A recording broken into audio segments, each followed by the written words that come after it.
Hello, hello, hello. Good afternoon, wherever you are in the world. And it is stage 5 of Paris 2023. Yesterday, we saw Tadej Pogacar well and truly put his, what shall we say, his authority on the race.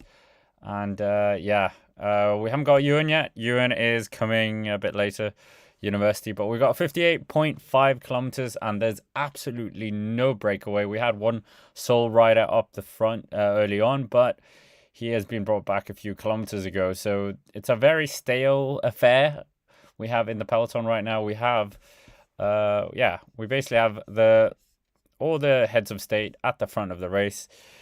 And speculation is in order. Who is going to be challenging for this? Are we going to see Arnaud Demar, Arnaud Delis? Plenty of big sprinters, despite most of the sprinters being in Tirreno Adriatico. So it could, we hope we get an exciting finish. Jonas Gregor was in the breakaway as well. 4 days out of 4 in terms of the road stages.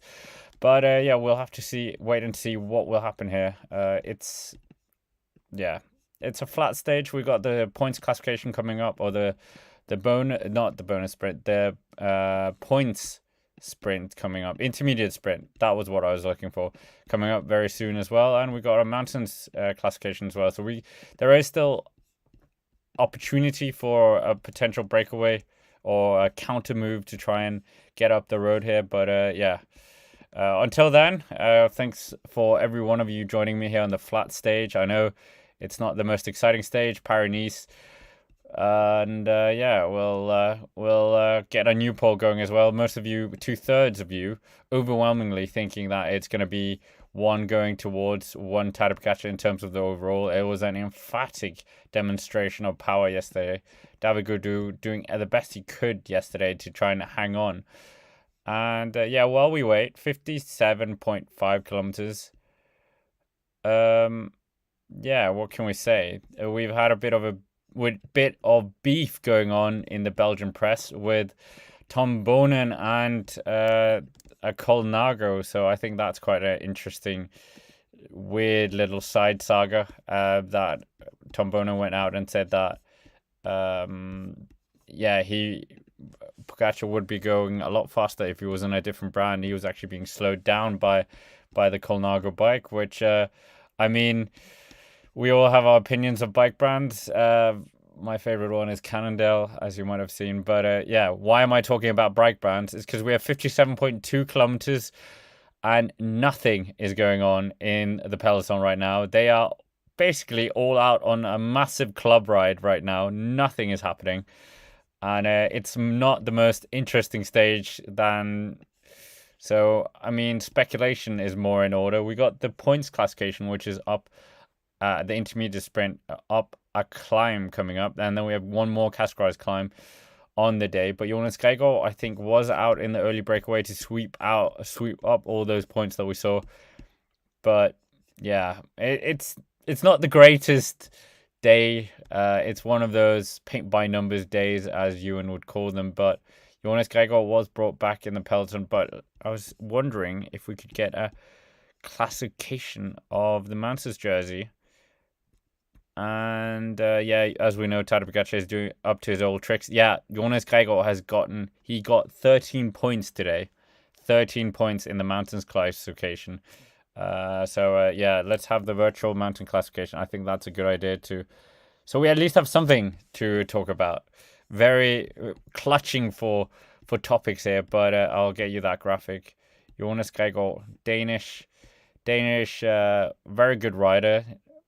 And you can see the classification there. Jonas Gregor was on the World Tour for a bit with Astana. He's not on the World Tour now. Trainee rider with them in 2018, and that led on to a 2019 and 2020 and 2021 contracts with Astana. But in his time on the World Tour, I don't know if he significantly did anything remarkable. That was a weird sentence, but it seemed like he's only 26 years old, though, and this could be the biggest result in his career. He's actually a fan of the Cycling Dane, so that is quite funny, quite nice, not funny. And In terms of biggest results, he was part of the Tour de l'Avenir team time trial victory by the Danish outfit, which included a lot of spectacular names that are now prevalent in the World Tour. But in terms of big results, he's done the Giro once, 53rd, so nothing special there. 26. We normally see riders in the normal era, not this super Tadej Pogačar, Remco Evenepoel era where there are monsters from their first year in the under 23 category. But normally riders get into their peak around 27, 28. And that's a frightful prospect with Tadej Pogačar, who's currently 24, 25. So 2-3 more years until he reaches his peak. But Mikkel Bjerg here at the front of the race. Who is going to be contesting this? We got plenty of big names, but Arnaud Delis is the one, obviously, I would love to see win this. That would be his biggest victory. We saw Tim Merlier win stage 1, so potentially that is a bit of an indicator of who's going to be up there. Sam Bennett, Mads Pedersen, I think he's only carrying the green jersey. He's not actually leading the green jersey anymore. No, he's not. He's carrying it on behalf of Tadej Pogačar right now. So, this is the best opportunity for him to try and get back into that jersey. The Vuelta a España points classification winner. But will he? That's another factor. He won the stage 2, as we recall. But is he going to be here and getting that jersey? We've had 3 abandonments as well today that did not start. Andrea Piccolo, Max Walscheid, and Marin Vandenberg from EF Education EasyPost. So EF Education EasyPost losing 2 riders here. And that's not great. But Thomas de Gendt, a former stage winner of this race, is at the front of affairs. He would probably be up in a breakaway if it wasn't for teammate duties here for Arnaud Delis. There's a big opportunity for Delis, the youngster. One of the biggest super talents in cycling right now, and has so much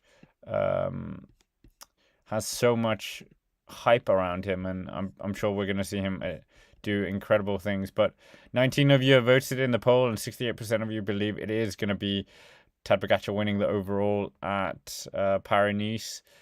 And we're just seeing the La Roche-sur-Gran, the village.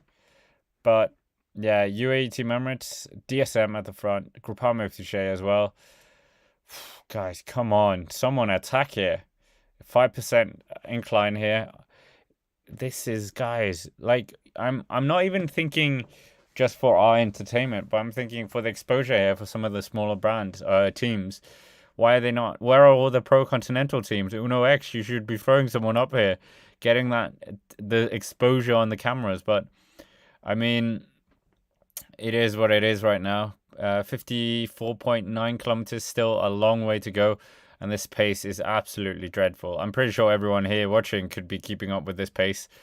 There's no incentive to go hard here. They're all just relaxing up this 5% incline. But UAE Team Emirates are towards the front. Are we going to see Tadej Pogačar challenged? It is worrying when he is looking frightfully strong. It is starting to remind me of last year's Trainer Adriatico, where he just went off and no one bothered to chase him.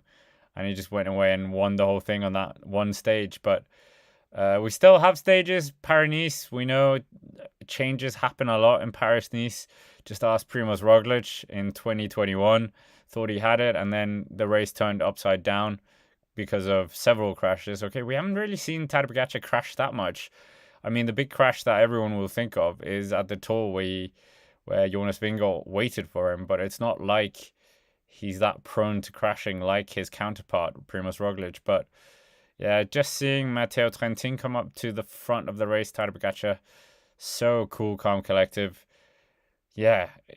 Such an impressive record in 2023. He's one of the best 1 week stage races.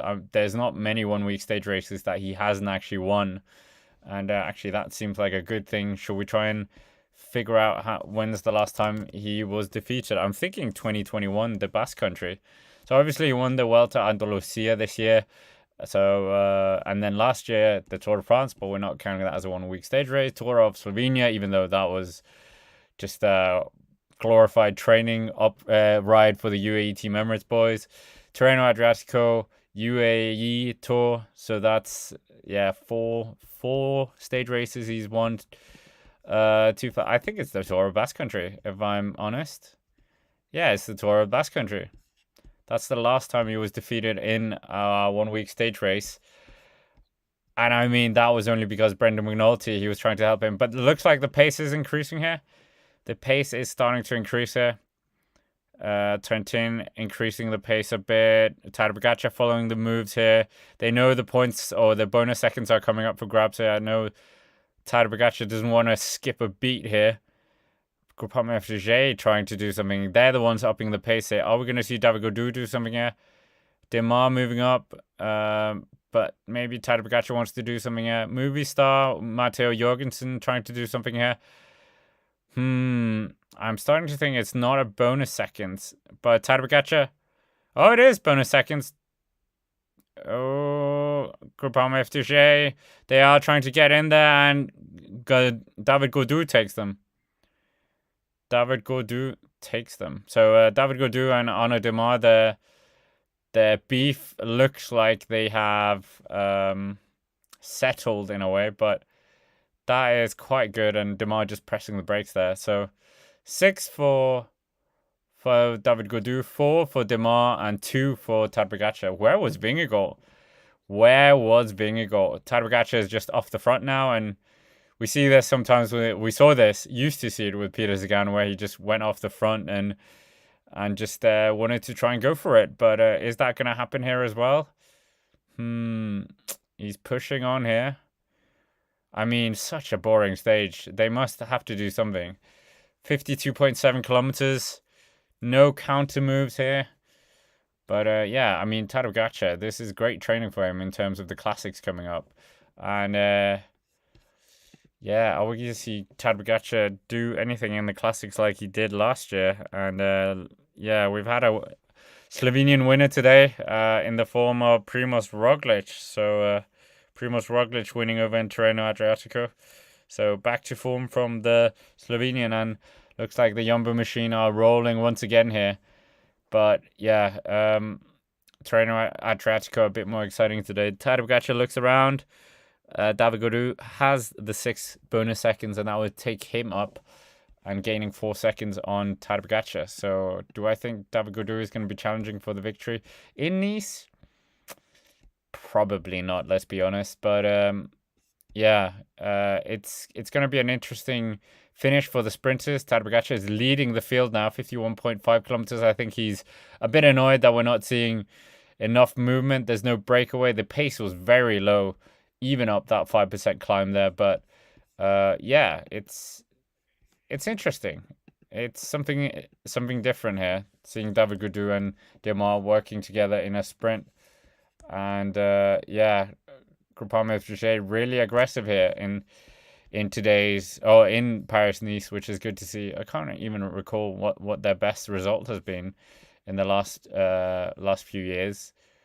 You always look towards David Gaudu or Thibaut Pinot for this team, but and Demar, it's such a strong national French team, but obviously Stefan Kung is very strong as well. But Tadej Pogačar just rolling down the hill in front of the peloton, and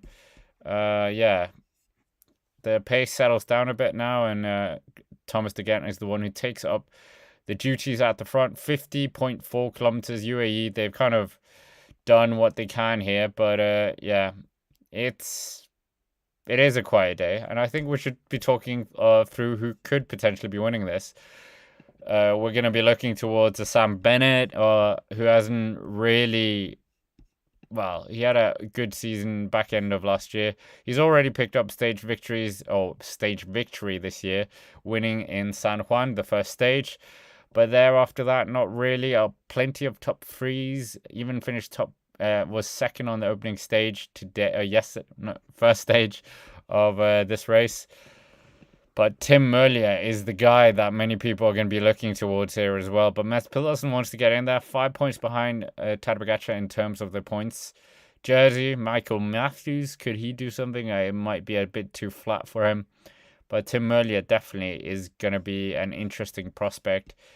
So many people were speculating over his move to UAE, to Quick Step, and he really has hit the ground running, winning in the Tour of Oman, the first stage, winning the second stage in the UAE Tour, and being part of that team time trial victory, and then winning on the sixth stage in Abu Dhabi, and then winning the first stage here. So, I mean, he's been part of 5 victories already, and definitely a good signing from them. Where will he kind of fit in? That's another question. His schedule is kind of very classics focus here in this start of the year. Cookshire Classic, get Wevelgem, that it should be a good race if it finishes in a sprint for him. Dwars of Vlaanderen, Paris-Roubaix, which I must admit, that one perplexed me a bit, that is the only monument he's actually ridden as well. He's not finished better than top 40 in Paris-Roubaix, but I guess it might be that it's slim pickings for him in the Soudal Quickstep calendar. But 48.5 kilometers here. The pace is picking up from the peloton, and we have got one more categorized climb to tackle, or they have.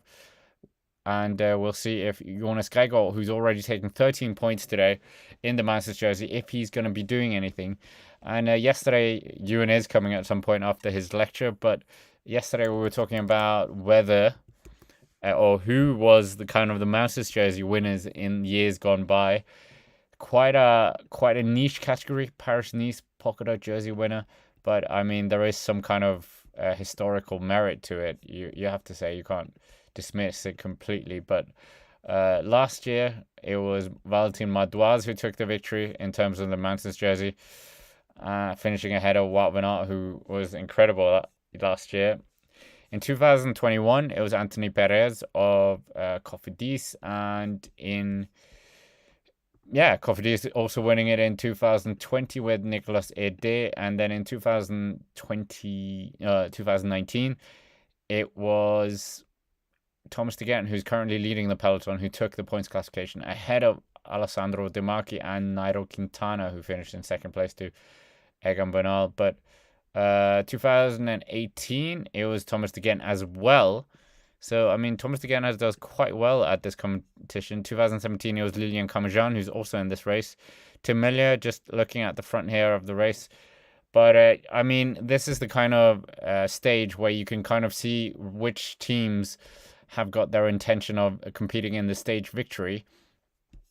As we've got Trek Segafredo at the front, we've got Groupama FDJ at the front, Soudal Quickstep, Lotto Destiny. So, yeah, all these riders, all these teams definitely have some faith in their riders. But it should be interesting. We should have a clash of the sprinters of Paris-Nice, hopefully.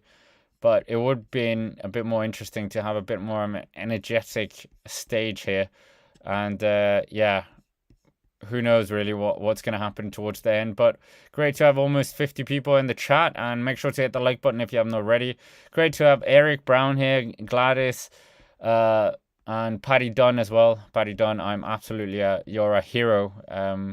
Paddy, who's been driving supplies to Ukrainians. But yeah, 46.5 kilometers. Get involved in the chat, guys. The Cycling Dane family, as Eric Brown is saying. Plenty of kilometers to kill. Paris-Nice all the way to the end. And we're going to do every single stage. Did it last year on the Cycling Dane Extra here. And we didn't have more than, I think, 400 subscribers. And now we're on 5,600 and something. So, yeah. So, pat on the back to everyone for subscribing. Because, this channel is growing as well, but obviously more things are going to happen over on the various other channels. 46.1 kilometers. It's very boring, isn't it? John Ferris, great to have you here from Philadelphia as well. And if you missed it, if you're just joining, we had a bit of excitement in terms of the bonus seconds. We saw Demar and David Gaudu, two people who haven't really been working together. There was a bit of controversy for for them in terms of leaking on a Discord message or whatever that David Gaudu said he didn't really like Arnaud Démare, but they worked really well in the bonus seconds. Démare kind of leading David Gaudu out and then taking the second place himself, and David Gaudu taking the 6 points. But yeah, you can see there we've got the virtual Mountains jersey classification on screen. Jonas Gregor, friend of the channel actually, maybe not the extra channel, but the main channel, he's friends of that. And he's doing a solid job for Uno X. Christoph, we haven't even spoken of Christoph. Christoph is saying as exciting as watching paint dry. Yeah, I mean, this is the kind of stage where when people say cycling is boring, you have to agree. There's no crosswinds, no breakaway. It's just flat, nothing happened. Everyone trying to hold their position. And a bit of a procession of just, but we got the points classification coming up as well. So we should see what is happening. And I just got a message from Ewan saying, I hope you're not too bored. I can see the stage is very boring. But yeah, 45 kilometers to go. And Alexander Kristoff, that's who we were thinking about a bit. Alexander Kristoff, the great Norwegian friend of the Cycling Dane Extra. That is true. There is an interview on the channel about him, obviously. And he won the next day after appearing on the channel. So, I mean, he should have come on yesterday. He's a very nice guy. And I was just wondering if he's won a stage in Paris-Nice. Yeah, he won back in 2015. That is quite some time ago. But, yeah, Tadej Pogačar got asked how he's feeling being back in yellow. He said it feels good. I mean, he's never won the Dauphiné stage, that stage race. So that is quite interesting. In the last few years going to the Tour of Slovenia. So he would start picking off these ASO races that he hasn't won. And I mean, he has the capability of winning any race. We know that. But Tadej Pogačar, we'll have to see if he can do it in terms of the whole stage. Not today. I don't think he's going to be involved today. Maybe, who knows? But but his rival, or one of the two rivals, Primož Roglič, he did take a stage win today in Tirreno Adriatico. So Jumbo-Visma, they really are showing their full might again across various different races. So many different winners already this year, and they really are doing the Wolfpack, the Soudal Quickstep of old, just being able to win with anyone, it seems, almost. But 43.9 kilometers left for the Peloton, and it really is a slow stage. Guys, we could be keeping up with these guys. I'm not even joking. Christoph is from New York. Great to have you here, and great to have so many from across the pond as well. I'm sure Paddy Dunn is hoping that Sam Bennett is going to be taking the stage win. I will be hoping Mads Pedersen, maybe. Mads Pedersen or Magnus Kort Nielsen. He could potentially be in here, the former yellow jersey wearer of the stage already, or the race. And I think it's time for a new poll. So overwhelmingly, 75% of you believe it's going to be a Tadej Pogačar day. But let's talk with the sprinters. Who will win the stage? Who will win the stage? And obviously, we all know that YouTube only gives us. They only give us four categories. So let's say Tim Merlier, as he's won stage already. Arnaud Démare, because he's been ferocious. And who else? Mads Pedersen, because he's won a stage race as well. And we'll put Sam Bennett in for Paddy Dunn. So that is our 4 choices in the poll right now. 43.1 kilometers, and there's a lot to happen. So it should be it should be a more interesting stage towards the finish. But Tirreno Adriatico, it's so annoying, isn't it, that we have both these stages going on at the same time. You can't really choose which one do you want. Do you want the one or the other? And it becomes this mixed match of the starting list. You can't really recall if Roglic is in Tirreno or if it's the other one. Okay, this year we can. But Primož Roglic, he's one of the only riders I can think of that's won both Paris-Nice and Tirreno Adriatico in the current Peloton. Is there anyone else? Schachmann, no. Well, I mean, if Tadej Pogačar wins, he would be one of those riders. Nibali is no longer here. He hasn't won Paris-Nice. But yeah, I don't. Yeah, that's quite a. Yeah, not really. But Bottle's being flown out the side here.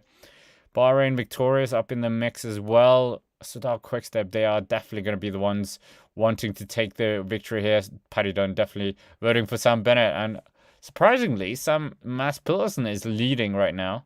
Oh, we only had 2 votes. Okay, I'll vote as well. I'm voting for Arnaud Deli. Who saw that happening? So a plot twist. I'm not supporting my fellow Dane. So yeah. 42.2 kilometers. Oh, we still haven't. Only 1 kilometer since we last saw. You know it's a boring stage when the shots are being changed all the time. Going from helicopter to motorbike. They're trying everything. We just need a slow-mo shot. I think that's the next thing to come. But I mean, Arnaud Deli, Arnaud Demar, Tim Merlier. There's no Jasper Philipsen here. Jumbo-Visma with Olaf Koy. Potentially could do something. Michael Matthews as well. Bahrain, are they working for Fred Wright here? But I mean, come on, guys, attack smaller teams. Where are you? Get your exposure. This is the prime time to get. Let's shame the teams that should be up here in terms of the start list. But okay, none of the World Tour teams need it. Okay, Cofidis, come on. But they might be thinking of Brian Kokar here. There's no Jonathan Milan, so I'm not sure who they're actually working for. Bahrain Victorious. Is it Fred Wright? I don't back Fred Wright in a sprint. He's a super nice guy. I met him last year, but I don't think he can compete with the pure sprinters, who are going to be contesting this. So the shaming goes to Total Energies. Where have they been? We haven't seen them. Actually, they actually had the one rider who was out for a long time. Mr. Sandy Dujardin, Sandy Dujardin, not Sandy Cassar that we have seen in the past, but a different Sandy, a new French Sandy. But Edvald Bosenhagen, we haven't seen much of him. Anthony Turgis, could he potentially be up here as well? But I mean, Uno X, can we shame them still? I didn't even realize Anton Charming is in the race here. So that's a bit of a shock. I didn't know the Dane was in the race. 34th right now in GC, so I mean, nothing to write home about. Israel Premitek, why are you not attacking? You should be in the break here. You've got plenty of riders that deserve to be in the break. Sebastian Berwick, Guy Sajik, Nick Schultz, Stephen Williams. Like, plenty of these riders could be shot up the road. But I mean, don't know what they're doing. Timokay Samsic, yeah, okay. Kevin Vauclain, he did really well. But, like, come on, guys. Are you really thinking that Dan McClay is going to be winning the stage today? Actually, David Decker. I stand corrected. David Decker could potentially be winning the stage. Magnus Kort Nielsen. Where did David Decker finish on the first stage? Oh, nowhere. 78th, so maybe not. But yeah, in terms of DSM, it looks like they're going to be trying to do something for John Degenkolb. I mean, John Degenkolb hasn't been the same rider for many years. Such a talent when he was riding for HCC Columbia, or HCC High Road, shall I say. Just monster on the bike, but that was 12 years ago. 12 years ago. Oh, time's gone by. But yeah, great to have you all here. We're still waiting here, and the 2-time polka dot jersey winner of Paris-Nice, Thomas de Gent, is the rider leading them up. There's slight incline. The slightly rolly terrain here. We have got one more Cascais climb on the day, 39.9 kilometers. And yeah, are they going to be doing anything? That is the big question. Are we going to see anyone break for it? I would love to see Jonas Vingegaard try and get away. Not Vingegaard. Yeah, well, Jonas Vingegaard. What? Yeah, I mean, that is the big talking point now. Jonas Vingegaard. Is he strong enough to defend his Tour de France? He looked strong when he was answering Tadej Pogacar's initial move, or he attacked. But, I mean, any Jonas Vingegaard fans or Jumbo fans are going to be a bit distraught about that, seeing Vingegaard kind of struggling quite a bit. But I mean, it's March, and it's not until July that we're doing, or June, July, we're doing the tour. So there's plenty of times for him to recover here. But I mean, bit of cyclocross going on here from one of the movie star riders. That is just stupid, isn't it? So, well, he was moving up the group, but I mean, it's such an easy way to puncture, to ride on the dirt on the side. So it would be quite funny if he does puncture. But yeah, that's what it's come down to. A rider moving up the bunch on the side of the road is a highlight right now. But Jonas Vingegaard, we were talking about him, and I mean, Jonas Vingegaard, he is the defending champion. We know that there is this horrible statistic after winning the Tour. Many people disappear off the face of the earth. He's definitely not done that, winning a Gran Camino already. And I think he's going to be up there challenging definitely in July. I just think maybe this is part of his preparation races. He's not Tadej Pogačar, who's getting ready for a classics campaign as well. So I think Jonas Vingegaard, he's definitely not on a 100%. He's going to be on, who knows? We don't know because of the power data or the leak or any information, which is always frustrating. But if they were on kind of 80% and Pogačar is nearing the 100 because he wants to try and win the Ronde van Vlaanderen, etc., then you could be like, yeah, it's understandable. And so that, yeah, if you're a Vingegaard fan and a bit sad that he lost yesterday, just think we are in March, early March, and there's plenty of months to go. He hasn't got a strong team around him. And there's no Wout van Aert in this team. There's no Sepp Kuss. There's no anyone really. Tobias Foss doesn't look like he's as strong as he was at the Giro in 2021. So they won the team time trial. I think that was a big goal for them and it really showed the dominance in terms of that. But I don't really see Jonas Vingegaard that he is in top form here. I think a podium will still be a good result if he can fight back for that and maintain it. But I don't think you should be worried. Vingegaard, he will get back. He will probably destroy Tadej Pogačar once again because he hasn't done a classic season and has the stronger team. So I have all the faith in Vingegaard being the favorite again for the Tour de France because, let's be honest, it was a dominant display last year and Tadej Pogačar was on flying form but just could not compete with Vingegaard. You could see that on the Col de Granon and the other stage. So if he gets back to that form, I don't think Tadej Pogačar has a chance. But if he doesn't, obviously, he's going to have a chance. But I mean, that could be a poll. We're in terms of our poll right now. Great to have 65 of you here. And if you haven't already, make sure to hit the like button and subscribe to the channel where I'm going to be doing every single stage of the Paris-Nice with and sometimes with and sometimes without Ewan. Ewan's not here tomorrow, but maybe I'll try and get Patrick on. So remember we have the Echelon as well, a very exciting channel. Trying to get to 1,000. We're currently under.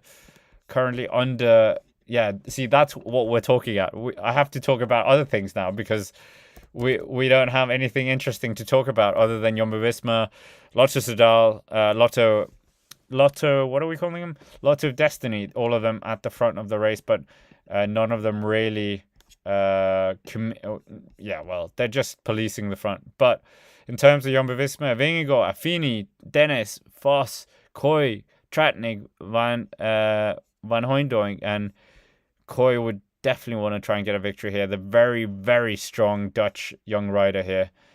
But I mean, don't go away. But I mean, do subscribe to the Echelon channel if you haven't already. It's an interesting project, and I think it's a good channel. Very exciting podcast that is still growing. So I'm just going to try and get you a link to the latest episode so you can, if you would wish to subscribe to the channel and help us try and get over 400 subscribers. It's still very young and we'll see what happens here. But 36.4 kilometers and we're getting ever closer to the mountains classification sprint, or however you want to call it, the mountains points. Yeah, it is what it is, really. And Cofidis in there. Brian Kokar, could he potentially take a stage win? Cofidis would love to do something here, but they haven't already. And I mean, yeah, it is what it is. Cofidis, not the most exciting team. Oh, here we go. Pace is getting increased finally. Trek Segafredo with Mosca are pushing on here, and this is going to be exciting. Are we going to see a reaction from any of the other teams potentially wanting to take over here? And in terms of our poll, we have got Tim Merlier as our favorite. And yeah.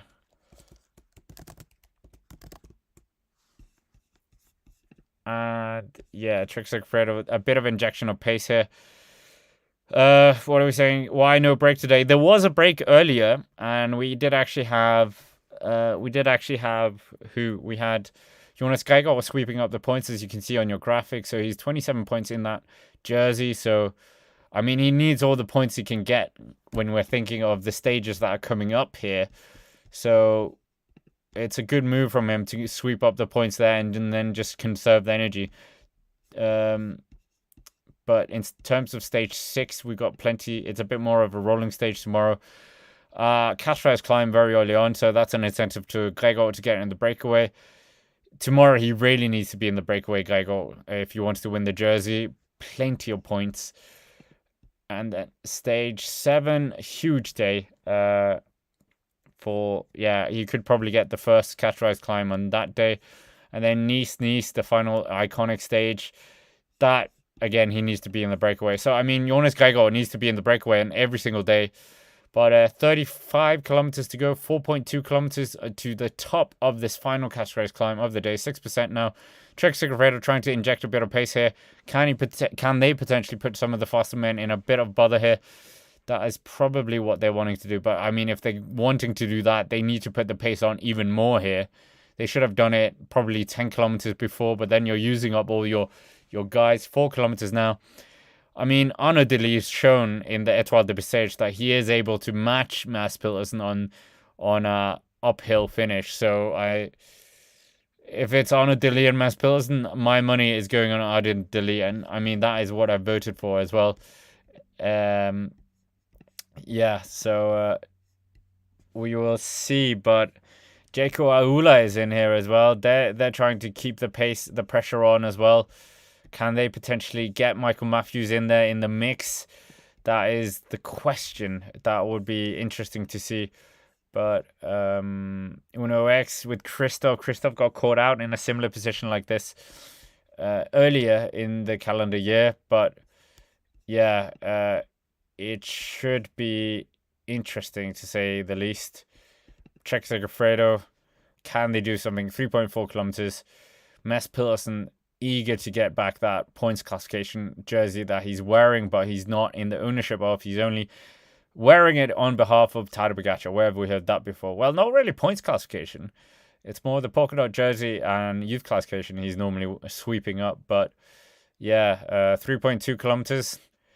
Can he do anything here? Mads Pedersen would be a big scalp for him if he can win this as well. Already taking the stage victory in this year's Paris-Nice, but we're getting a rider getting dropped here. So Nils Ekhoff getting dropped out the back here. So that is interesting to say the least, going out the back. And wonder what the team directors are thinking at this point with so little activity. I mean, they're probably doing Sudoku in the car, let's be honest. But Trek Segafredo still pushing on here. Uno X trying to move up here. Are they moving up Gregor here? 2.9 kilometers. I would be trying to get Gregor those points. I'm not sure if he's going to be able to have the kick to get past potentially other people, or other riders. But Gregor needs to take every single opportunity he can here. Well, 72 riders going out the back. Kamil Gradek, the Polish rider from Bahrain Victorious, is out the back, former CCC rider. And the riders are starting to go out the back. 2.6 kilometers, and it is starting to get it interesting, to say the least here.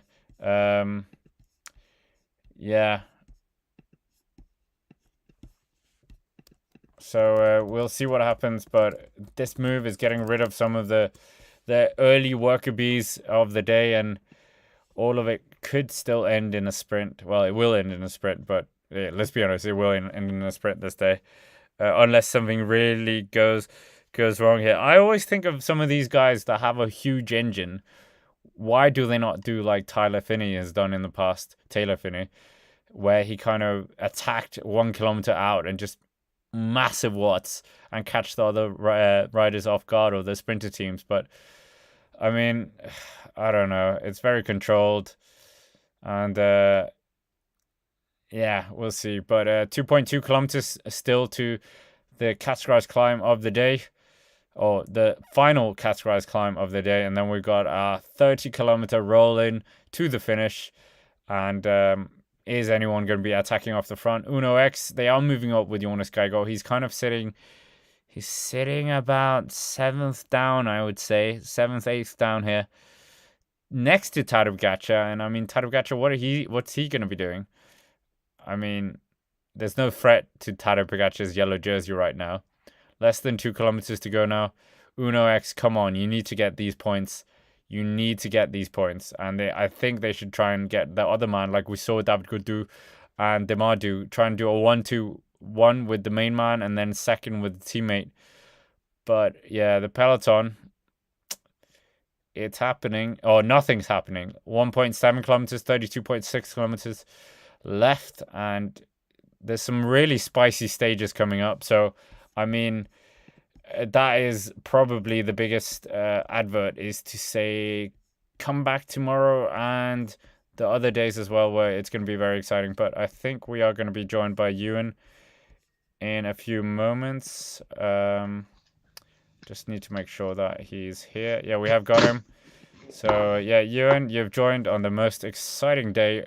Actually, the most exciting point of the stage, I think. 1.1 kilometers to the top of this final categorized climb. Jaco Ayala really setting the pace here, and some riders in a spot of bother. Yeah. Just making sure you can hear me correctly. Loud and clear. Okay, all good. Before I give my tuppence on what's going on.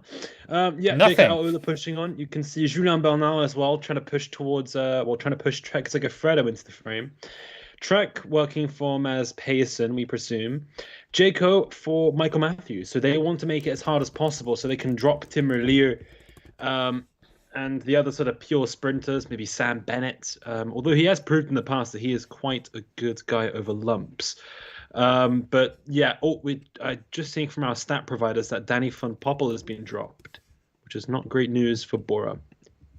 He's a big, very, very useful lead-up man.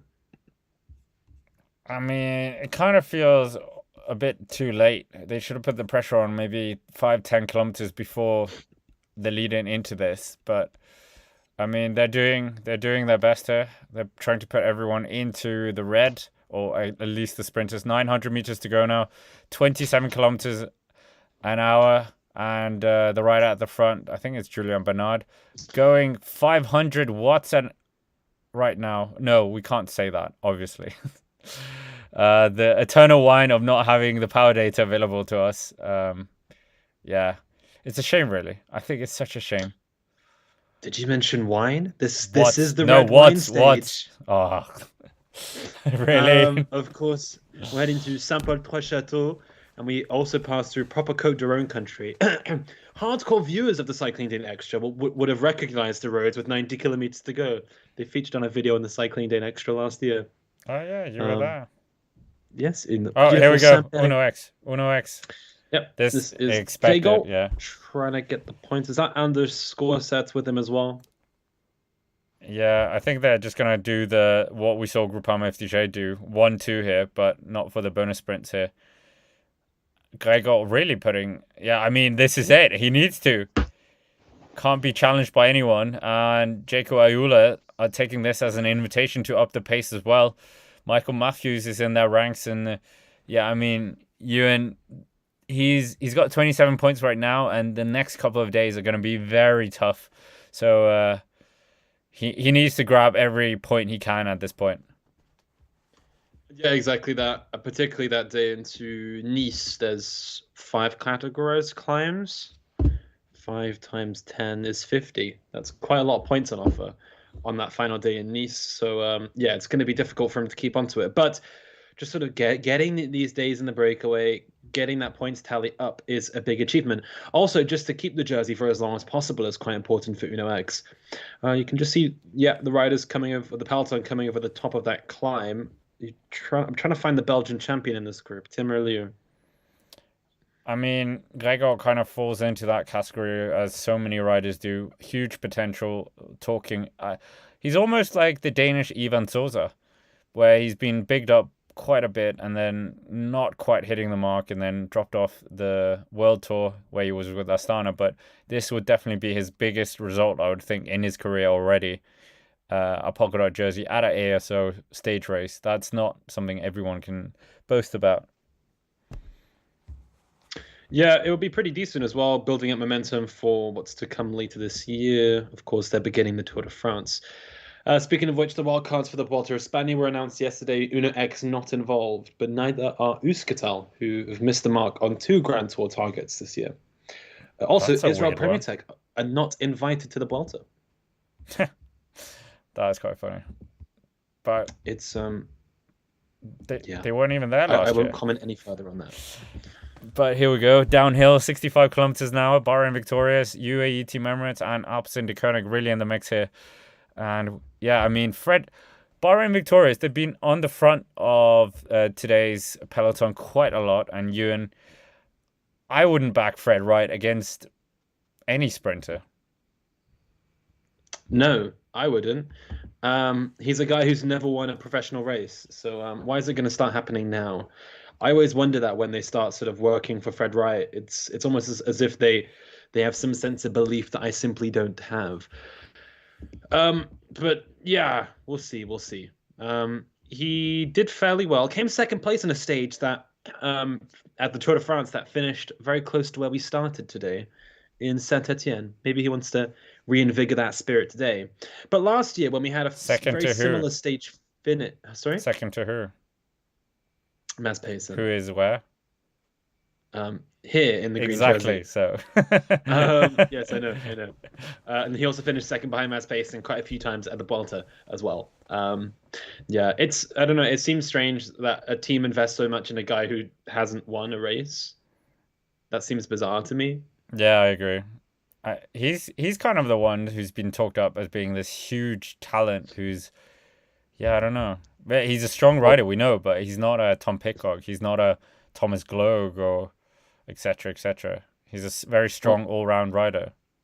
Yeah, he's a super strong all-round rider, but until he wins a race, I'm skeptical. I could see him winning the Tour of Britain or something, just by finishing like second or third, and then a good TT at the end or something. Maybe. Yeah, I don't know. I hold my breath with the Tour of Britain. No comments. 27.4 kilometers to go. It's the Tour. Paris-Nice. It's just another time I've done this, where I keep thinking it's the Tour de France. It's not the Tour de France. It is Paris-Nice. It might as well be the Tour de France, but with the 2 big contenders here. But we're heading into Saint-Paul-Trois-Châteaux. And it's heating up at the front of affairs. You can see Jan Tratnik moving into frame at the front of the field. Alpecin-Deceuninck must be confident about their man, Lionel Tamino. He's up here towards the front as well. They've got belief now after their first win of the year yesterday. Yeah, I was trying to think why they were working, but Lionel Tamino. Yeah, fine. But yeah, Trek Segafredo with Mads Pedersen holding. Well, Mads Pedersen carrying the green jersey on behalf of Tadej Pogačar. I'm pretty sure he would love to try and get some more points and get that jersey in his own right, but I struggle to see him keeping that all the way to Nice, because if Tadej Pogačar sweeps up points on the next 3 stages, I mean, it's all over. Well, he already gained 2 seconds today in the bonus second sprint, which I believe also correlates to 2 points. So yeah, he's wearing the green jersey outright, is Pogačar. We'll see for how much longer, particularly with that stage into Nice and the Col de la Quillon stage too. And tomorrow could be a spicy one indeed, with those rolling hills as they make their way towards the Var. Just looking towards the back of the peloton now, you can see a rider from Lotto Destiny talking away to a rider from Intermarché. Arnaud Delis, Scott. Feelings? Thoughts? I mean, we have got a poll currently, Ewan. I don't think you voted in Oh, it. Uh, apologies. I believe in the power of who democracy. do you think's gonna win? Oh, I see. I haven't voted in it because I've been signed into another account, which has voted in this poll. Apparently, my account has voted for Tim Merlier, which I would agree with to some extent, but he wasn't there at the last sort of hill. I don't know. I don't know. I am hesitant to say it's a sprinter. I think we could see someone pop off the front. Remember last year in this part of the world, Mathieu Burgodeau Oh took the yeah. stage win after sort of rolling off the front. I could see Kevin Vauquelin doing a similar kind of thing today. What are we saying in the chat? Ben thinks it's going to be Christoph or his lead-out man could do well today. Rob is saying, sounds lame for a Grand Tour not to invite Israel Premier Tech. Is this pettiness or what? I honestly don't understand. If they're not careful, it'll morph into NASCAR. Hard to fully fill a field. I think the Euskaltel one is definitely weird. And I mean, Israel. Check out the Echelon Cycling podcast for true thoughts of Israel Premier Tech. But Jumbo Visma, they're moving up as well. And I think Jonas Vingegaard was on the wheel of Jan Tratnik. Yeah, it is. Vingegaard is on the wheel of Tratnik. And he didn't actually go for the bonus sprint at all. He didn't react to Tadej Pogačar. So, I mean... Or Matteo Jorgensen. Yeah, exactly. So yeah, it's a bit strange. Also, Gaudu getting seconds there. very Which strange, shows... yeah. Also, it's great to see Desmar and Gaudu working together, given everything that they've been through over the past couple of months. Of course, if you're not aware, David Gaudu wrote on a Discord server, strange sort of scenario this, wrote on a Discord server that he didn't get on with David Gaudu. I didn't get on with Arnaud Desmar, rather. That would be funny. I don't get on with myself. At the Tour de France in the past. If he wrote, I don't get on with David Gaudu. Oh, yeah. Maybe he struggles with self-belief. Who knows? 23.8 kilometers to go. Oh, you can see the beautiful vineyards of this part of the world. Wow. Who's going to be popping the cork at the end of today? Mads Pedersen, maybe? Tim Merlier? Arnaud Delis? Well, it looks to be a peloton affair. There's no breakaway at the moment. Confirmation over the Côte d'Ailarac. Strange name. It was Jonas Gregor Vilslu with 3 points. 2 points to Chris Harper and 1 point to Lucas Hamilton. I always like... One thing ASO do need to sort of improve themselves on is the whole sort of the Danish two. I was just about to say it because they always pick the wrong one. They do. And they have... Yeah, they... Because it's the same problem for Magnus Court as well. But Jonas Vingegaard doesn't get his other one. Yeah. Which is... Maybe his parents are both called Vingegaard. 22.9 kilometers left of this exciting stage. And yeah, the pace is pretty slow right now. I'm pretty sure we could all keep up with them right at this point. Very relaxed. It's not strung out. It's very bunched up. EF Education, Easy Post. Ewan, Magnus Cort Nielsen, do you think he could potentially be in the mix? We've seen him challenge in the past, but I mean, again, he's not a pure sprinter. He's very... Him and Mads Pedersen, very similar. And if you were following yesterday, they actually went all out for the 68th place on the stage as well, which was pretty funny. Yep, having a little sprint between themselves, which was good to see. Neither rider holds a jersey at the moment. Pedersen's wearing green on behalf of Pogačar, and yeah, we're just seeing one of the officials there, Domin Novak, throwing out his hand. I think there's something in the way. Okay, we're going round a roundabout, but there's only one way round this roundabout. Oh, it's a crossroads. My bad. Wow, exciting stuff here with 22.2 kilometers to go. Jan Tratnik as well, just making his way through towards the front. Yeah, it's pretty calm, to be honest. I think Tim Merlier is safe because from here until the end, it's pretty flat. Yeah, it's going to be interesting. But Arnaud Delis, Ewan, do you know what went wrong with him on stage one? Poorly positioned. because he had the acceleration in the final 200 meters. He was one of the fastest guys, but he had to come from far back. Whereas Merlio's positioning was great. He had the acceleration to be there. Bennett, similarly, great position, was in the right great position, also had the acceleration. Dilly was out of place, which doesn't bode well. Hopefully him, Guarnieri can get their act together today in the final sector of this race. We're officially in the south of France now, Scott. We passed Montélimar, which is the unofficial border to the south of France. So bienvenue, as they would say in this part of the world. 22 kilometers to go. Welcome to the south. We're in the second half of Paris-Nice officially. Yeah, Tadej Pogačar, he's up near the front being bodyguarded by his men, and MS Peloton green. That green jersey needs to go away. It's so ugly. It's actually an eyesore. It's just not nice. Yeah, it's not nice. They could invert it. I don't know why. I would assume it's for commercial reasons that they've changed the shade of green. But Skoda is still sponsoring it. That's why I don't understand. You know what we need again? We need the PMU to sponsor it. We need the French national gambling system to sponsor the green jersey, and only then we can get a proper green jersey back, just like the good old days. Yeah.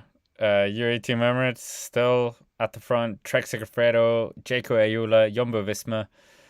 And I mean, you and I was thinking about this. Controversial sponsors of cycling teams. Oh, I actually have had a note open on this for a couple of weeks. Baby Dump is my favorite one. It's a sort of children's care store in the Netherlands. But of course, Baby Dump has different connotations for native English speakers. That's a pretty rough one. There was also a brothel that sponsored a cycling team during the 90s, and their team bus used to have a naked woman on the side of it. It was awful. I can't remember the name of it right now, but they actually competed in the Tour de Trump, the short-lived race. Say of that what you will. But yeah, there was a brothel sponsoring a cycling team for a while, which wasn't great. I mean, that is a lot. Well, it's funnier than the ones I was thinking of. Which ones were you thinking of? Orica, because that was a huge scandal when that came out. They were like, oh, but I like Uno X is sponsoring a team. That's an oil company. Ineos, Yeah, petrochemical company. As yeah, Total. UAE is also being said to be dodgy. Bahrain, Israel. Well, yeah, sports washing here with UAE, Yeah, Bahrain, exactly. Israel, all sort of, you could say it's sports washing. I mean, they bear the name of a country. It's yeah, a little bit sus. Also, another one I love is Armée de Terre. The French National Army, they used to sponsor a team. Look up the jersey. It was full camouflaged from head to toe. It was very cool. A couple of big riders rode for them as well, including Julien Alaphilippe's brother. He rode for them, Brian Alaphilippe. Julien Alaphilippe, I think, did one cyclocross race for Armée de Terre, so he has worn the jersey professionally. And yeah, a couple of other big names. I think Benjamin Thomas, he rode for Armée de Terre. A couple of other big guys, but that was an interesting sponsor. Also, one sponsor I quite like, it's not controversial, but it's very fun, is the Aubert team. Well, Saint-Michel, rather, the Saint-Michel team, which have a women's team that's stronger than their men's team. They make little cakes in France, you know, the little Madeleine cakes with like the almond flavor in them. The biggest producer of them, they sponsor a team. That's so fun. But cakes aside, we still got the fifth stage of Paris-Nice going on. 19.2 kilometers. Nothing's changed. Jan Tratnik in the picture here. The Slovenian bodyguard for the Dane. And on the other side of the road, we have the Danish bodyguard for the Slovenian, Tadej Pogačar, with Miguel Biao. Spooky. Quite funny. Maybe they'll swap at some point. Probably not. But 18.9 kilometers. Still a long way to go here. Ewan, is there anything really we can draw out from the finish that might be technical for any of the sprinting teams? I think, yeah, we have to try and... We're clutching at straws here. No, to be honest, no. There's nothing really of note. We just wind our way through some vineyards and then end up at the finishing line in Saint-Paul-Trois-Châteaux. It's pretty simplistic. Um, the finishing line, though, for fans of automobiles, of driving, if you've ever driven to the south of France, we'll be finishing right by the Avenue du Soleil, which is probably one of the most driven routes for tourists from Belgium and the Netherlands trying to get to the south of France. It goes through the spine of France from Paris all the way down to Marseille. Yeah, we're not far away from Avenue du Soleil. Also, Bolène, which is where we had a Tour de France stage in Bolène a couple of years back. It is a famous art town. Lots of artists came to this part of the world to paint pretty pictures of the scenery. We're seeing lots of overhead shots of very nice villages here. Very accustomed to this part of the world. The Vaucluse is not far away. It's the Département of Mont Ventoux. The most premium red wine in the world as well. You can find that there. And also Paul Cézanne, the French artist, a lot of his portraits, well, his landscapes rather, and sort of still lifes are of sort of Vaucluse life. You can go on tours and stuff of this part of the world to see what those guys were painting. As well, I believe Vincent van Gogh as well came to Vaucluse for a while. He spent a lot of his time in Arles, which is à Bouches-du-Rhône, which is also not too far away. A French city I really recommend for tourists. See, we're clutching at straws for content here. 17.7k to go. It's Grupo Compacto, and there's Paddy no said one trains. of the teams you mentioned, they actually were in the Tour of Britain in the early 10s. Were they? And they galvanized tubing for agriculture. Rob said, greetings from Pennsylvania, glad to hear today, and whenever I hear Scott and Ewan chat endlessly about the Peloton, I realize afresh how little I know about all of this. Amazing. Thanks for that, Rob, and thanks. Brandon is also saying that Mads Pedersen for the win today. I mean, that would not be unwelcome for any Danish fans. Denmark is running riot. This is in the middle of the Danish golden generation, but unfortunately we're also culminating with the golden generation of Slovenia. Yeah, 17 kilometers to go, and that is a very nice. Is that a castle or building? Ruin. I believe it's this is Chamaret. I don't have any notes about this village, but in France, one thing that is brilliant is that they have like a protected list of the most beautiful towns and villages in the country.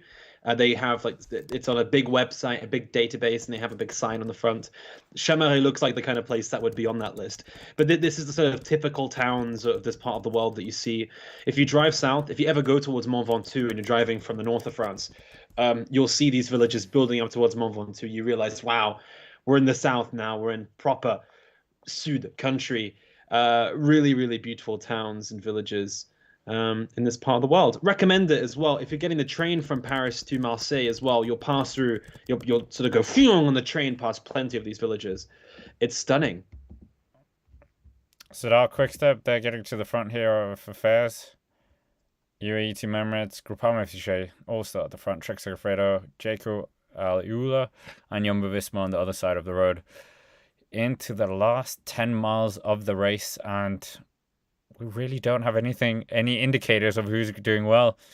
We know the teams, or the sprinting teams, have a lot of faith in the teams, but in the sprinter. But one team that isn't at the front of affairs is Lotto Destiny, Ewan. I keep forgetting that they're pro-continental. Such a shame. They're riding really well this year. This is probably the best we've seen them for a while. Yeah, they have been. I think it's been a bit of sort of a reality check, but they have a really good youth program. A lot of the young guys are coming through now. Van Eitveld at the beginning of the year looked very good. Jan de van der Paar is a guy I'm going to be talking about a lot during the Spring Classics. He's looked good already this year. Milan Menta as well. Really solid week last week. He moved over from Wallonie Brussels. Oh, sorry, Bingoal as they're now called. So yeah, really strong team with a lot of young riders breaking through, which is great to see, to be honest. I think they almost fit into Pro Continental more. They get invited to all the races that they would have really competed at anyway. Yes, they have 3 years of not being at the top level, but they will come back. I think they're going to be a bit like Alpecin de Koenig, like they were back in 2020, where they did really well at a lot of these races, but they didn't benefit that much from being World Tour. I think it'll be very similar for Lotto Destiny in 2023. I just think, like the Team Europe car, we've spoken about that before, where they were just pro-continental and could choose which teams they wanted to go to rather than having to go to all the big races. Yeah, And I mean, Arkea might have that problem this year as well, where they have to send a team now to every Grand Tour. They sat out the Giro last year. Do they have enough talent to do that? Well, we'll find out. They've lost Quintana, but evidently they have a lot of young talent coming through. Arkea is another team with a really good youth program.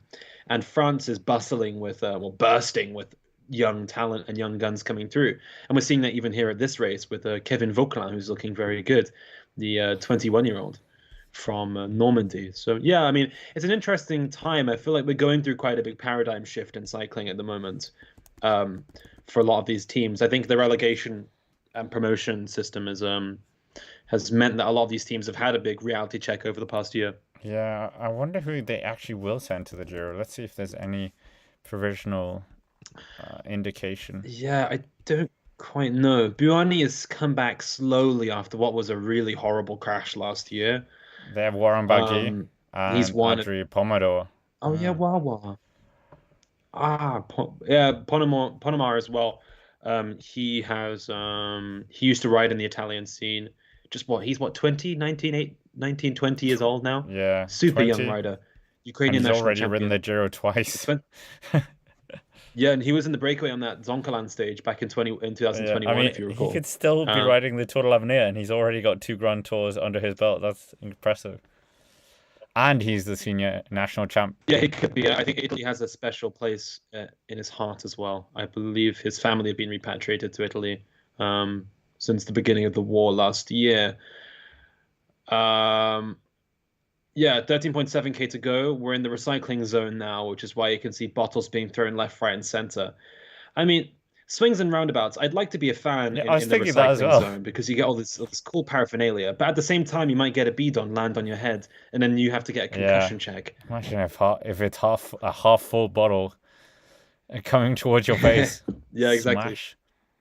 UAE Emirates still at the front here. Tim de Klerk, the tractor himself, imposing himself on the front of the peloton as well. But Tratnik with Jonas Vingegaard, just making sure to keep his leader out of trouble at the front. But the pace is still not being pushed on here.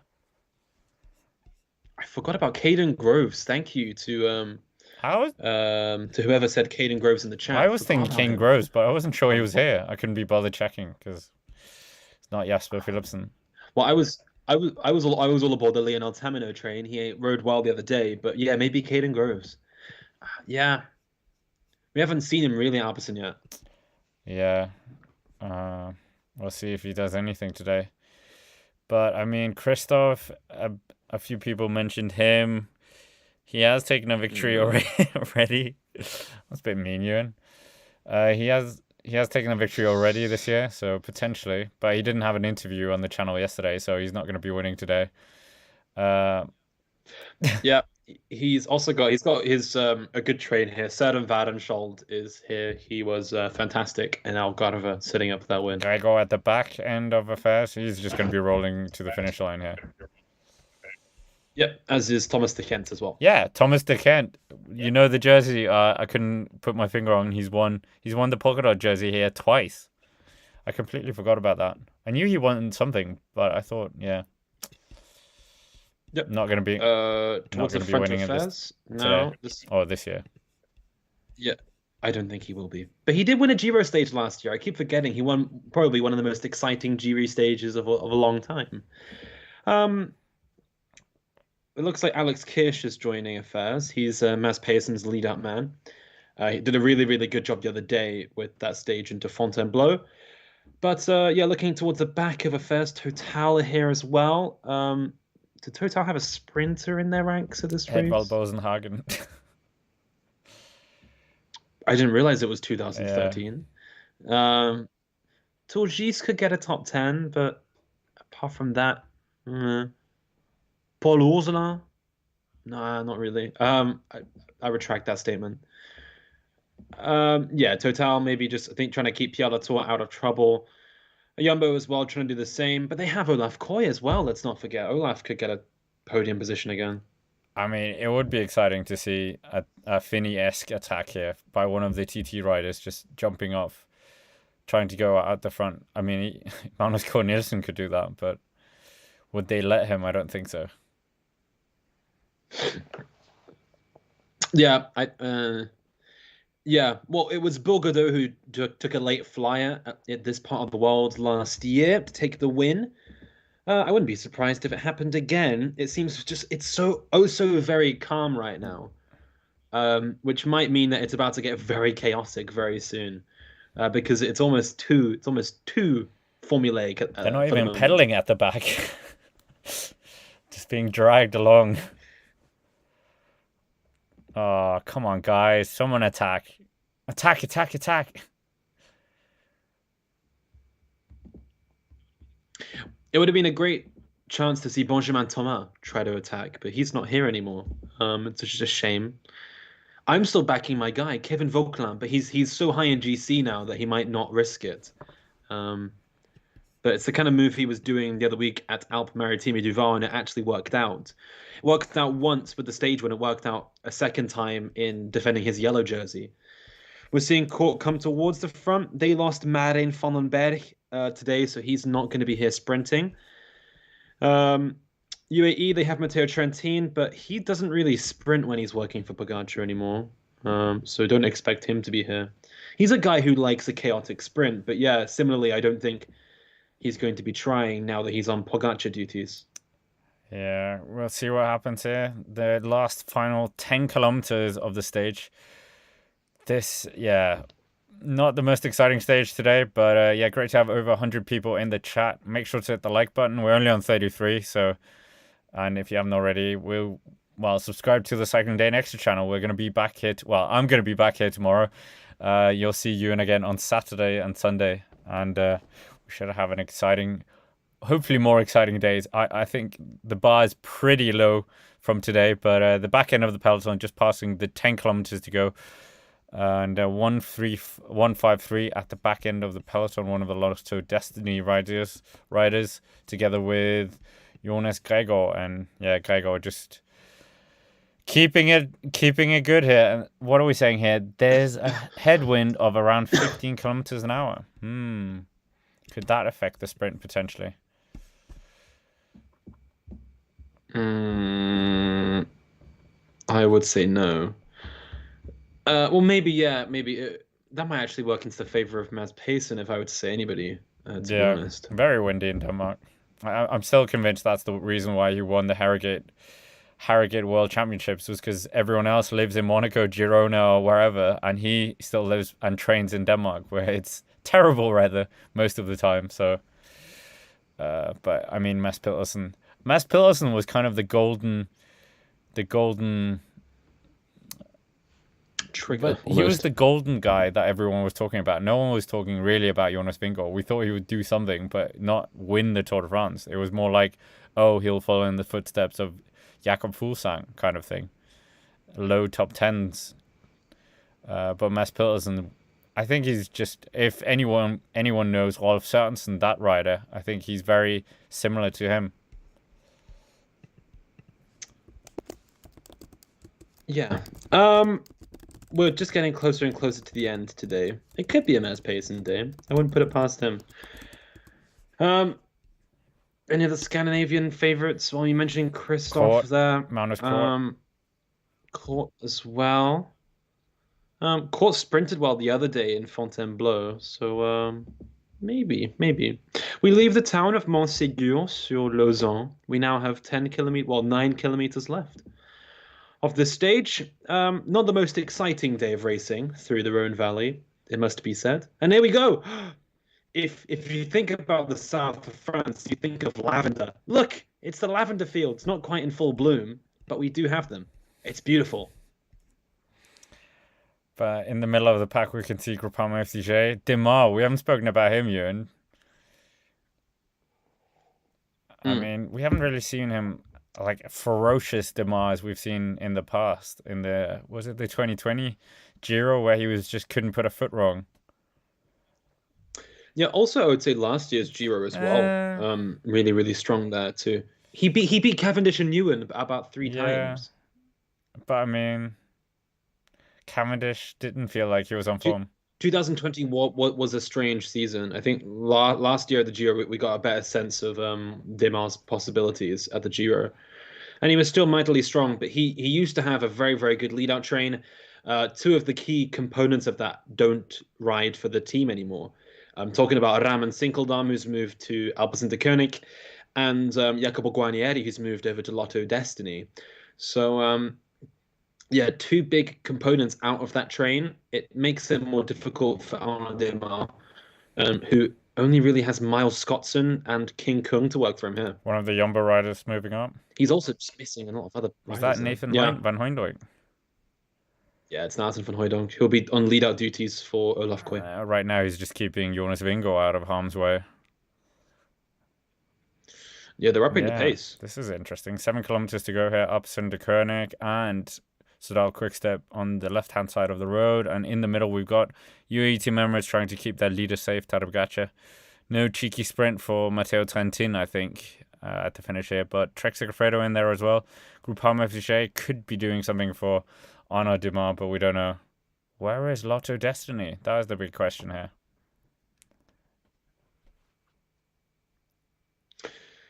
Yeah, I can't see the blue helmets of Lotto Destiny in frame, which is worrying again. I mean, poor positioning. But yeah, through the center, you can see Magnus Cort is there. It's Rudy Mollard through the center. Trying to position Arnaud Demar in a good place. Felix Gauchana on the wheel of Pogačar as well to his right, and Merlier's in a good place too. You can see De Klerk, Sénéchal, and Merlier. Lionel Tamino and Caden Groves as well for Alpecin-Deceuninck on the right-hand side of the road. Ignatas Konovalovas, another important part of that lead-out, right to the back of the peloton here. Also number 3 for Lotto Destiny, that's Thomas de Gent. Jonas Gregor at the back as well. So, yeah, also Bora Hansgrohe, where are they? True.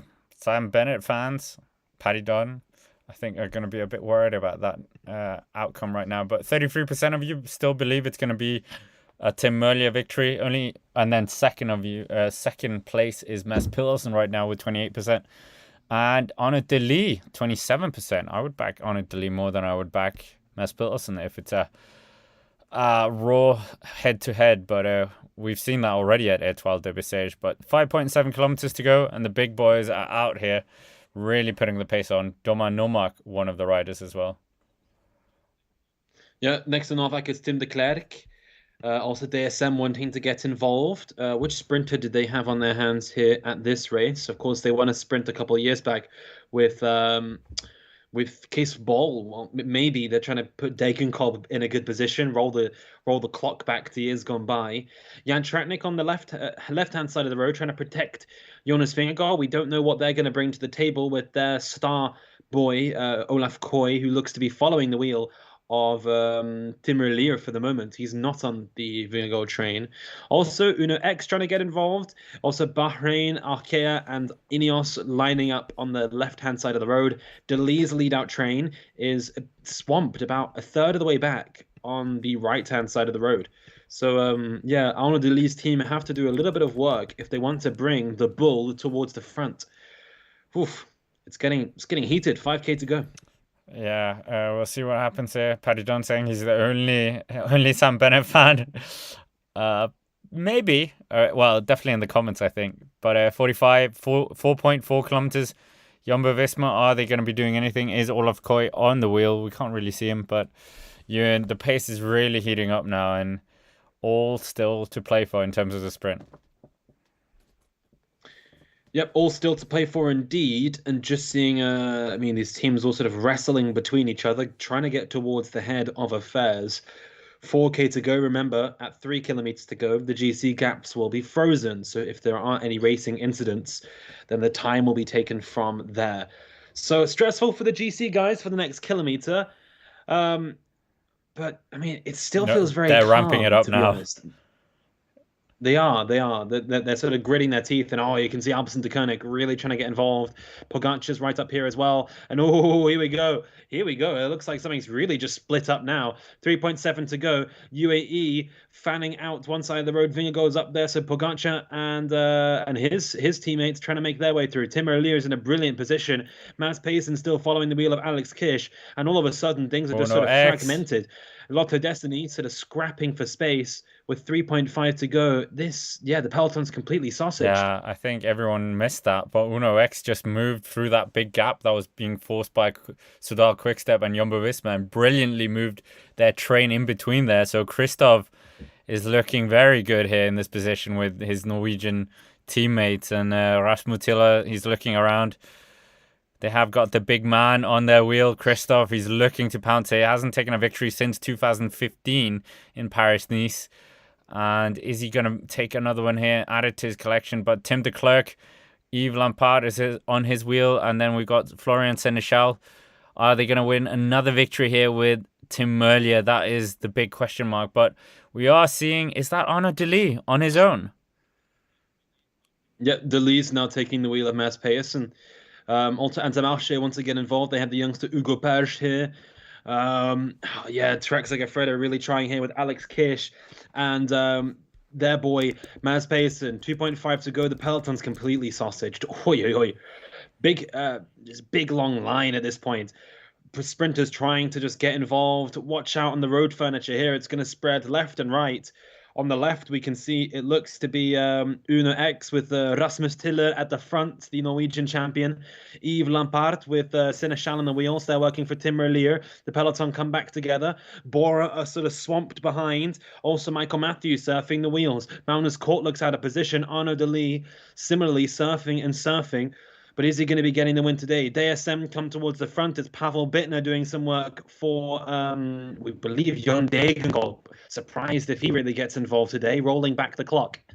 Well, similarly, Sudal Quickstep really still in the frame. Yves Lampard with Seneschal on the wheels. Case Ball now joins the party for Astana. A lot of chaos here, but the Uno X train kind of splintered.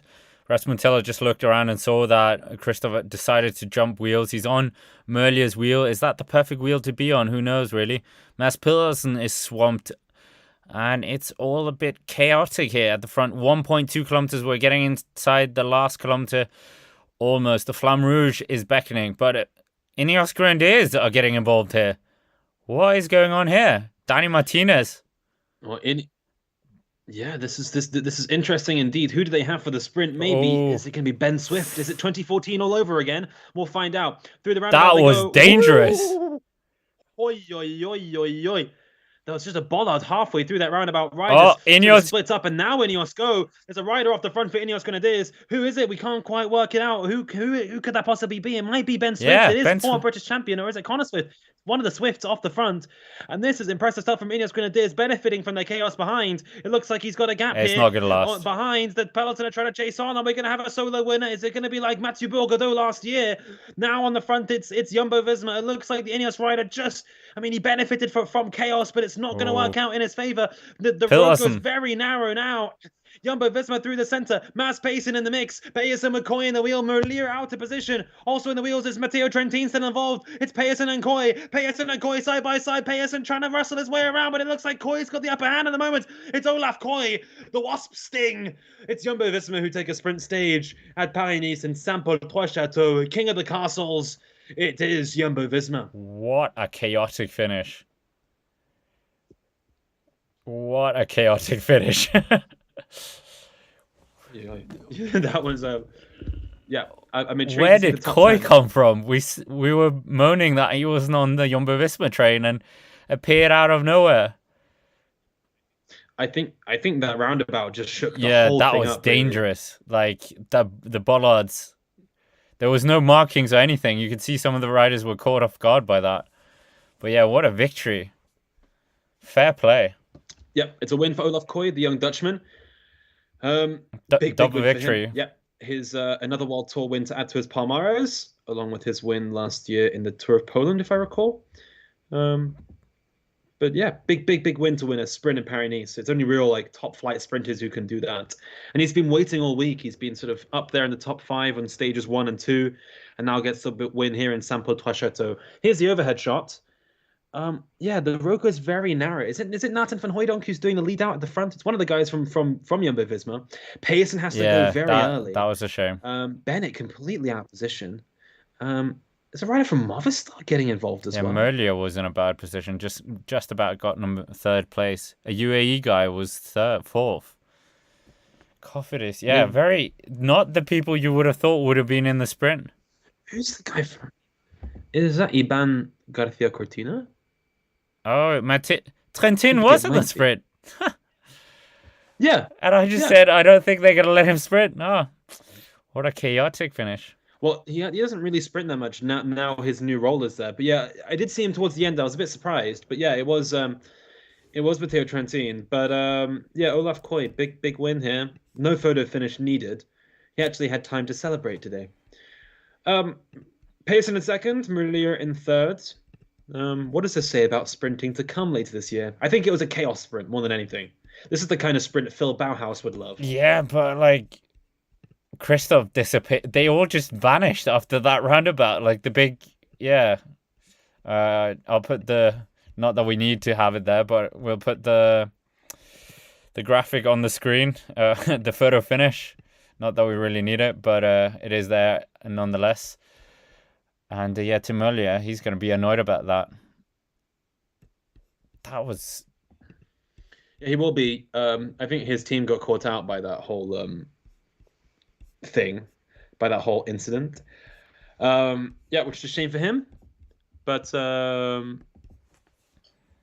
yeah, we'll find out the top 10 very soon. I am very intrigued to see what the results will be because it was a very unorthodox sprint here in Thought that was a Saint-Amand-Montrond. good design. Having that roundabout at the finish, that was a bit stupid, but yeah, good win for the young Dutchman. Yeah. I'm pretty sure this is going to be his highest, well, his biggest achievement for him. Yeah, well, I mean, I'm just looking at the sort of the race, the mapping that they have on the website. It doesn't look too bad on like a satellite picture, but surely someone would go through and see that there's a problem there, get maybe some barriers to sort of funnel the riders through one side of the roundabout. That's what happens in the Tour de France in those big races when they have roundabouts with sort of 2 kilometers to go. Is usually they put barriers to funnel the riders through one side of it. Oh yo. Sorry, I'm just seeing footage there from 60k to go. The gendarme, the police car in the middle of the road. Oh, shoot. Was that part of the? No, there isn't even strikes today. So, yeah, strange. Yeah, strange times in pro cycling. Horse in Strade Bianche with the women's, and now this. What's next? But yeah, we're awaiting top 10. We got a confirmation of a top 6, but let's see if we can get top 10 before we start. Max Kanto is the movie star rider. Oh, I forgot about Max Cancer. So we go. Back in our minds. I mean, Mads Pedersen's going to be very happy about this because he got second place. I'm pretty sure I wasn't thinking Mads Pedersen could get second here, but that roundabout really messed things up royally. I think Christoph will be annoyed about this. Yeah, Christoph not in top 10, but does he have the top speed to beat these guys now? He showed. We'll find out. Well, was that more Marco and Fabio Jakobsen messing up when he took the victory this year in the World Gardes, or was it? Yeah, don't know. You never really know. You have to be lucky as well in a sprint. It's not all about talent. Yep. But exactly. Yeah, it's a shame that Cavendish isn't here because he would have been good in this. Okay, we have a top 10. Okay, so the winner of today's stage is Olaf Koy, who wins stage 5 from Saint-Symphorien-sur-Coise to Saint-Paul-Trois-Châteaux. In second place, it is Mads Payson, third for Tim Merlier, fourth for Matteo Trentin, fifth for Max Canter. It's sixth place for Brian Cocard, seventh for Sam Bennett, eighth for Arne Marit, ninth for Hugo Page, and 10th for Kees Bol. Good finish for Arne Marit. Yeah. Avant-Marché. 24 years old. Yeah, that's probably his best result on the senior level. Such a weird stage. Weird finish as well. But yeah, I mean, that's basically it for today. And we will go in and do our recap of this very exciting stage. But yeah, thanks as always for stopping by here on the Second Day Extra channel. Reminder, we are doing tomorrow and, well, every single stage of Paris-Nice. So yeah, looking forward to see you tomorrow. More exciting stage. And yeah, thank you for